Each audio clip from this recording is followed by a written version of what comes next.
Initially, Jason did not plan to connect his life with cinema. He aspired to become a football player. Being very young, Jason met Vince Jones and even played for his gymnasium, kicking the ball around the field. However, Jason did not become a football player, so he decided to master diving from different heights. He was better at this sport. He even joined the England team, but did not have enough strength to make it to the Olympic Games.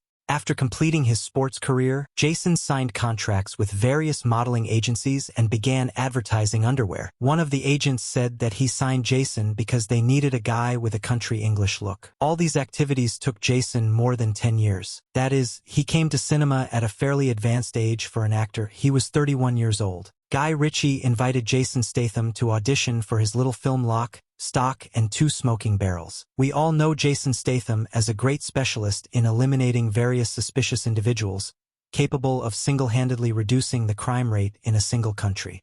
Lock, Stock, and Two Smoking Barrels was the debut film from director Guy Ritchie and starring Jason Statham. Being friends at the time, Jason immediately agreed to act with Ritchie. The film's budget was about $1.5 million, just over £1 million sterling. Part of the money was contributed by the famous singer Sting, for which he received a significant role in the film. The film grossed $28 million at the box office.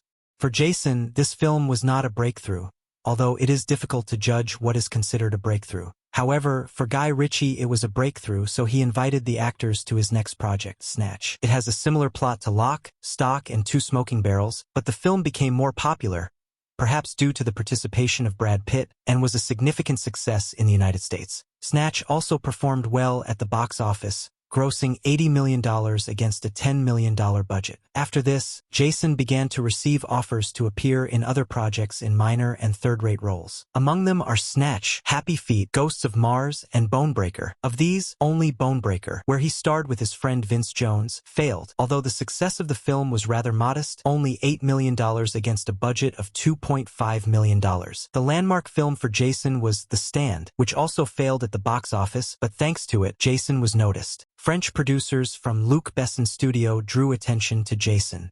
For a new film, they needed a budget guy who could fight.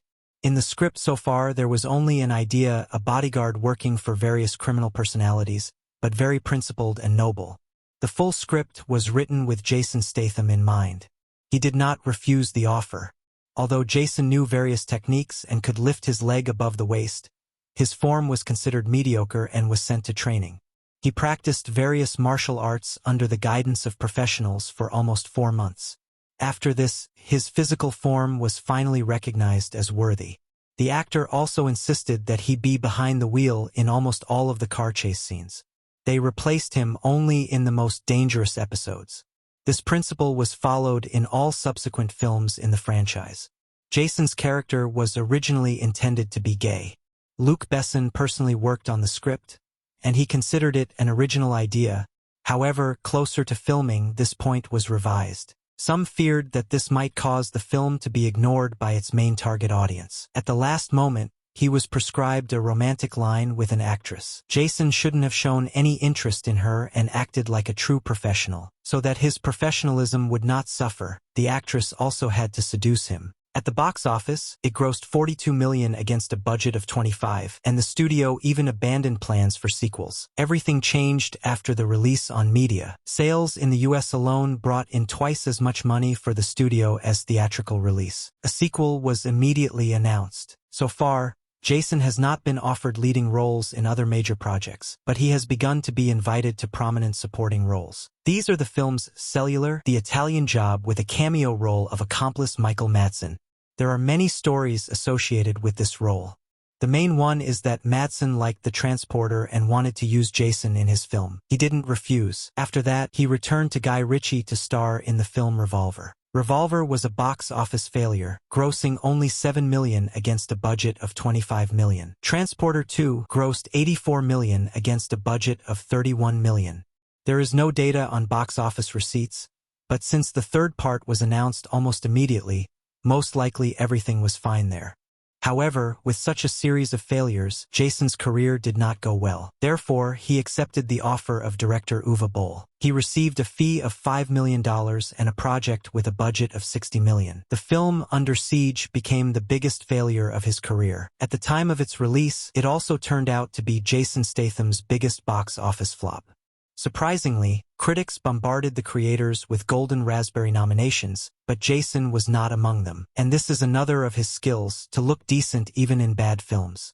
He interrupted his dark streak with the film Adrenaline. The situation was saved, however, by a very modest budget, only $12 million. There are rumors that during the filming the creators did not even have money for extras. Therefore, all the people who watched Jason go outside in the corridor of the truck were not statistics, but ordinary passersby who were interested in his behavior. The director convinced him that he didn't have to try to be funny. You just have to be yourself. Then Jason agreed because he knows how to be himself. In 2008, Jason received a role in his biggest film at that time after Uwe Boll's blockbuster, Death Race. Jason was about to go to prison for a crime that, of course, he did not commit. The journey of this movie to the big screens was long.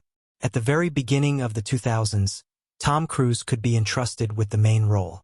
3 completely different scripts were written for the actor, but Cruise did not like any of them. He left the project, and Death Race stalled for some time. After Cruise's refusal, the project moved from Paramount to Universal. When Jason Statham joined the project, all the episodes in which the main character demonstrated the ability to fight and destroy crowds of enemies disappeared from the script. The authors were afraid that the film would begin to be compared with The Transporter, and this would end badly. Perhaps it was a big mistake. With all this, according to Jason Statham, for the sake of filming this film, he went through the most difficult training of his career. In 3 months, he reduced the amount of fat in his body to 7%. He studied under the guidance of a specialist who trained actors for the film 300 Spartans. All this, apparently, to make Jason look great behind the wheel. The film failed at the box office with a budget of $45 million, collecting only $76 million.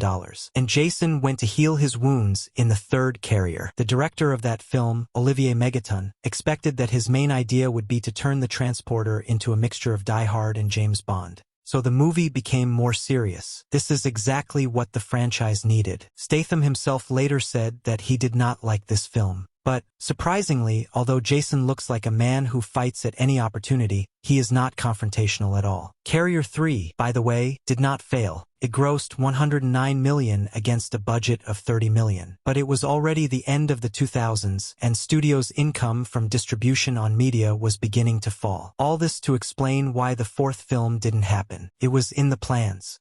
Jason received $5 or $7 million for the 3rd film, data varies, and for the 4th he asked for $11 million. Taking into account some sales on media, this does not look like much impudence. But they refused to pay him and decided to restart the franchise. But this year became a turning point for the actor because of the film The Expendables. They were his most expensive project, and overall the budget was at the level of an expensive film. You can't tell at first, since half of the budget went to fees, but the movie cost $82 million. Sylvester Stallone invited Jason to the movies and paid him $200,000. He needed a fighting partner, and Jason fit the bill. Moreover, Stallone really liked Jason's performance in the film Death Race, which was a remake of one of Stallone's first films. This picture could have brought together almost all the big stars of the 90s, but the stars in the sky somehow became different. Wesley Snipes couldn't agree to Stallone's proposal because he was in prison. Jean-Claude Van Damme also turned down due to the role not being big enough, as did Jackie Chan. According to rumors, the role of Van Damme was rewritten for Jet Li, but Stallone said that this was not true. Steven Seagal also refused, and not because he was afraid of not fitting into the frame. All because of producer Avon Lerner. They once quarreled in the early 2000s, and Seagal realized that Lerner was a bad person.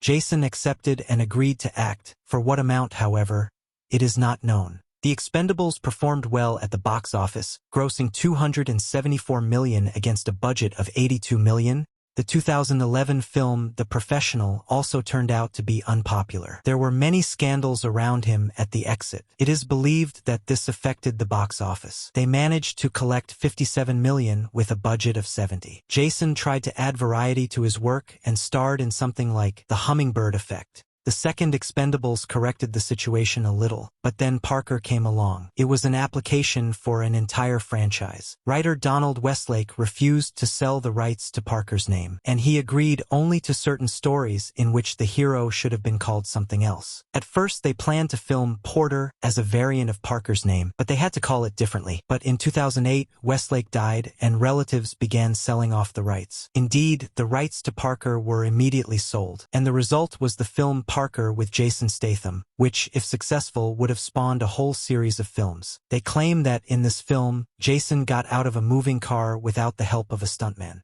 And they signed Jennifer Lopez for the role only because they wanted to attract more than just the standard Jason audience to the film. Usually such an offensive failure is associated with the transfer and the actions of the studio. The transfer was not due to test screenings or poor quality. More precisely, quality may have played some role, but the main problem was the Fox studio and the second hostage. When Parker already received a premiere date in October 2012, Parker grossed only $46 million against a budget of $35. The Last Frontier almost fought back. This is another film that has been on the big screen for years. At some point, he almost turned into another Rambo. More precisely, it was created as a new film about Rambo with Sylvester Stallone. But while it was being brought to completion, Stallone reached too many years. The film grossed $52 million at the box office against a budget of $22 million. In 2014, much more serious clouds began to gather over Jason's career. Even the film Wild Card missed the American box office. The third Expendables also did not live up to expectations, as the box office dropped significantly compared to the sequel. Because of this, the franchise was put on the back shelf for 10 years. In 2015, Jason received a gift from above. He was accepted into the family, and the right step was to agree to a supporting role in the film Spy, where Jason generally played a role similar to himself. The Spy director once started out as a stuntman and was a big fan of Jason Statham. Therefore, while working on the script, he asked to write a character very similar to Jason. When he approached Statham himself with the proposal, he immediately agreed. Like Fast and Furious 7, Spy performed well at the box office, grossing $235 million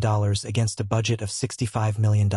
But Jason's career suddenly took off when he was almost 50 years old. For Mechanics 2, he received $5 million, followed by Fast and Furious 7. The film grossed $126 million against a budget of $40 million. Fast and Furious 8 grossed $1 billion, $236 million. In this film, Jason has already fully become his own. Hobbs and Shaw performed well at the box office, grossing $761 million against a budget of $200 million. His next film, The Wrath of Man, was released only in 2021. It was a reunion with Guy Ritchie after many years. Their new collaboration grossed $104 million against a budget of $40 million. Fast and Furious 10 performed poorly at the box office. Because of this, the studio ordered budget cuts for the next film in the series. The Expendables 4, in which Jason was already the main character, failed even more miserably at the box office. Since Stallone decided to fade into the background, thank you for watching, like and subscribe to the channel.